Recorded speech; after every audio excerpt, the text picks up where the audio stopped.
La radioactivité fait partie de notre quotidien. Les êtres vivants baignent depuis la nuit des temps dans un flux de rayonnement naturel sans pour autant en être gênés sur cette planète qu'est notre Terre. Ainsi, à chaque instant, nous sommes soumis à des rayonnements cosmiques en provenance des espaces intersidéraux et par des rayonnements telluriques provenant des roches comme le granit, symbole d'inaltérabilité et de pérennité. Des roches qui contiennent des traces d'uranium légèrement radioactif. S'asseoir sur un bloc de granit ou passer à proximité, c'est s'exposer au rayonnement gamma émis par l'uranium et ses descendants. À travers notre alimentation, ou tout simplement en respirant, nous assimilons des éléments radioactifs qui proviennent de la radioactivité naturelle.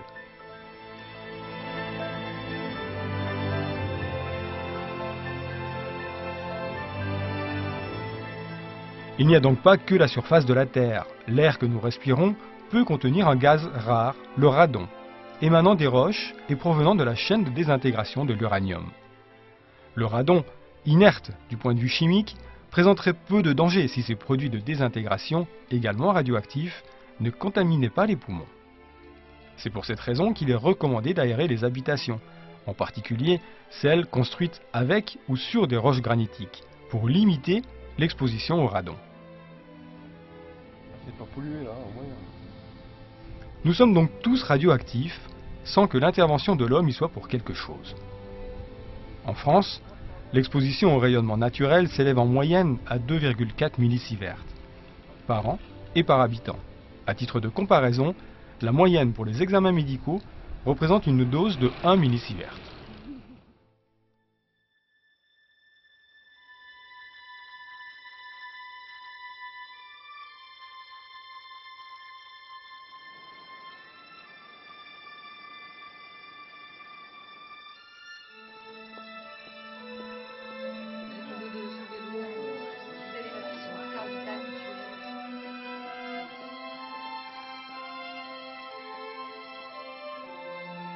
Alors, la radioactivité, elle est utilisée effectivement dans le milieu médical pour plusieurs choses.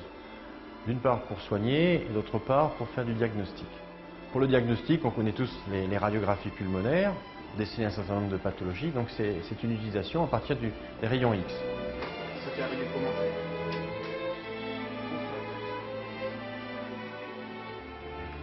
Avec les technologies, les doses délivrées aux patients ont diminué considérablement. Les appareils modernes permettent de délivrer des doses qui sont bien inférieures.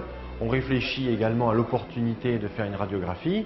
Et donc avant de faire une radiographie à quelqu'un, on pense, est-ce que c'est vraiment intéressant pour sa santé?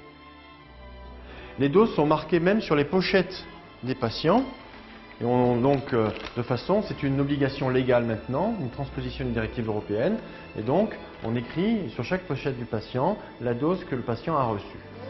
Globalement, on considère que l'exposition médicale pour chaque habitant est équivalente à l'exposition naturelle dont on vous parle par ailleurs.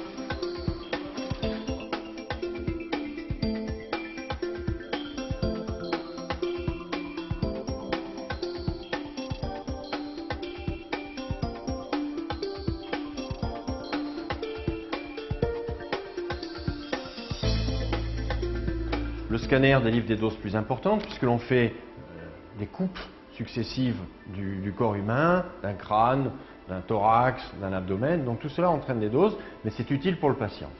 Après, on a une autre application diagnostique, c'est ce qu'on appelle la médecine nucléaire, où là on va injecter un produit contraste, un produit radioactif qui va aller se fixer dans une zone particulière du corps et qui permet de faire le diagnostic. C'est ce qu'on appelle par exemple la scintigraphie, où maintenant on fait également des scanners où on injecte un produit radioactif et qui permet de faire des coupes très fines et de localiser en général des tumeurs. Donc c'est très intéressant dans le domaine de la cancérologie.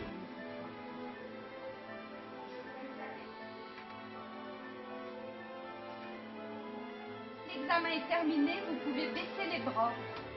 Après, sur le plan thérapeutique, on utilise les rayonnements ionisants, on utilise des appareils qui s'appellent des amplificateurs de brillance. Lorsque par exemple vous êtes cassé le poignet ou la main et que l'on doit vous mettre une broche, le chirurgien se sert de cet appareil qui est un appareil de radioscopie, donc qui se localise bien par rapport à l'os et à la fracture, et il va poser ainsi sa broche. Donc c'est très utile dans le domaine thérapeutique. Et puis on connaît le domaine de la radiothérapie, donc là aussi c'est pour des tumeurs cancéreuses, et donc on va vous injecter un certain nombre de rayons externes avec un appareil de radiothérapie.